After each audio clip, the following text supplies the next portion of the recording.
Hey there, welcome to part 2 of Understanding the Bible. In this section, we're going to look at translating the Bible. The Bible was written a long time ago, and it was written in the language of the people of the time.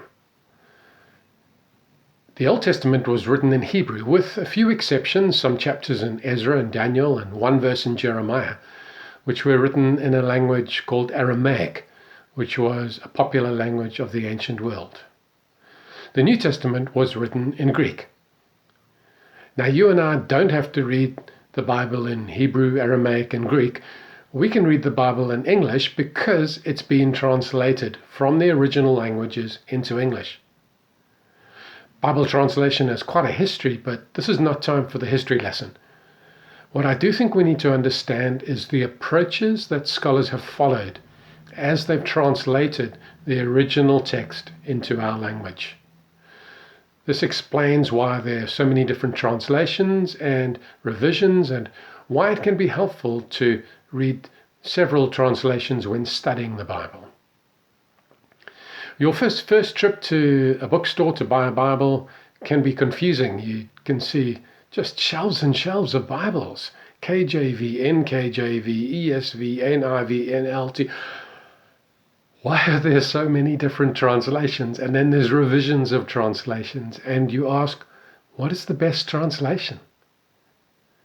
Now, there are many translations and revisions because the scholars have been constantly trying to produce more accurate and more readable translations of the scriptures. So before we choose a translation to read, it's helpful to understand how the scholars translated the Bible. There are 3 basic philosophies of translation. The first we look at is formal equivalence, or word for word. These translations follow the exact words and phrasing of the original language as closely as possible. The main advantage of this approach is that there's little room for bias, but it also has some disadvantages, such as sentences can be long and hard to follow, and some ancient figures of speech can be confusing. For example, there's a Hebrew idiom, one who urinates on a wall. What does the author mean there? Examples of formal equivalence translations are the King James, New King James, NASV, and ESV. The second approach is dynamic equivalence, or thought for thought translation. These translations follow the idiom and the grammatical constructions of the original language as closely as possible. The main advantage of this approach is that the result is more readable, and idioms and expressions are more accurately translated. But there's a disadvantage too, in that there's now room for sectarian or personal bias as idioms and expressions are interpreted. For this reason, it's important, and you'll see that in footnotes to the Bible or preface to the Bible, that there's a diverse team of translators that worked on that translation. Examples of dynamic equivalence translations are Good News Bible and NLT. Now, this can get confusing, but this is very important. Some translations, such as the NIV and the CSB, were translated with both of these approaches in mind. These translation teams tried to strike an appropriate balance between formal and dynamic equivalence, considering the benefits of both approaches. The last approach is called free translation or paraphrase. These paraphrases try to translate the idea of the text without too much concern for the exact words. Free translations are intended to make Bible reading easier, more enjoyable, and to capture our imaginations, as opposed to being a scholarly work. The advantage of this approach is that a very readable and sometimes very expressive text is produced.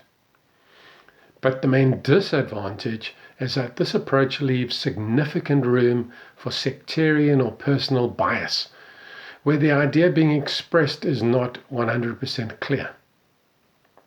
Examples of free translations or paraphrases are the Living Bible and the Message.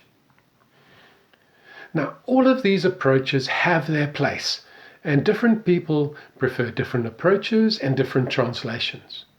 The translations that you prefer, that you find the most helpful, may be different from the ones that I find the most helpful, and that's okay. I must say, though, that when it comes to studying the Bible, understanding the type of translation that we are reading is very important. It's also wise to consult more than one translation when the meaning of a text is not obvious. Ideally, we should use formal, the word for word, and dynamic, the thought for thought translation. This will help us to get a fuller grasp of the intended meaning of the message that we're reading.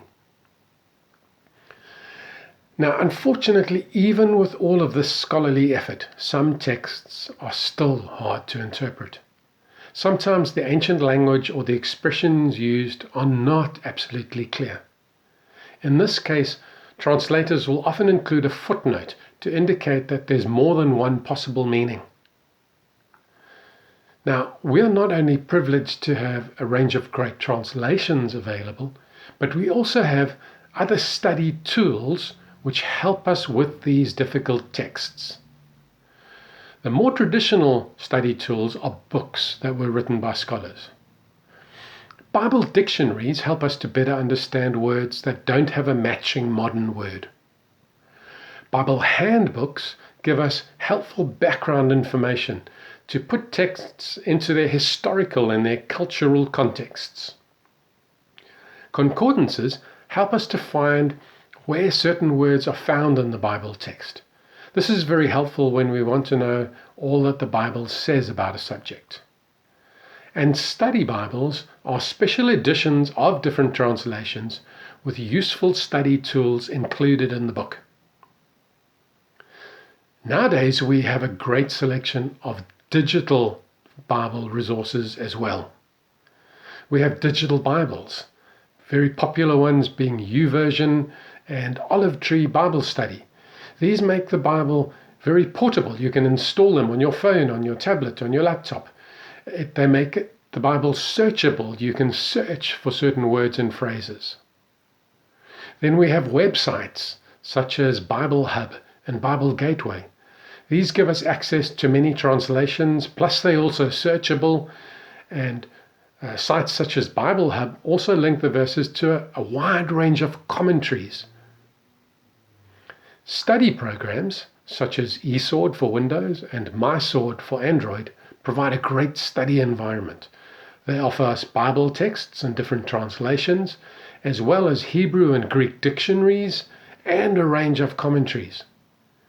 This allows you to easily read multiple versions and refer to multiple commentaries and to check the meanings of Hebrew and Greek words in the original texts. That's the end of this video. In the next video, we're going to start looking at principles that will now help us to understand what we are reading. See you in the next video.